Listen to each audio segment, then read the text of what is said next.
mən boşanmaq istəyirəm. Ay Allah, indi nə oldu? Da mama deyir boşan da bəsdir. Mama deyir boşan bəsdir. Hə. Bu nə demək?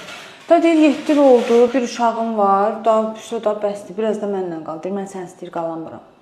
Başa düşmürəm, bu proqram idi, siyasi proqram idi, yəni 7 illik yekunlaşdırdınız, getməlisən. Bu proqram nə olur? Normal evlilikdir də, nəyimiz çatmır. Prosta indi da mama dedi bəsdir da mənlə qal. Bilmirəm, Napoleonla Moskvanı işğal etmək istəyinə oxşayan bir proqramınız var idisə belə, mənə vaxtında deyərdiniz də, mənim həyatımda niyə oynayırsınız? Şey necə olacaq? Hər şey bir yana. Uşaq necə olacaq? 6 bazar görəcəm, bayramdan bayrama atanı görən bir uşaq böyüyəcək. Hə də gələrsən, bizdə görərsən uşaq olur, uşaq da gələr. Yəni bu qədər asandır. Mamanla qalıram. Mamanla qalsın. Maman sənsiz qala bilmir.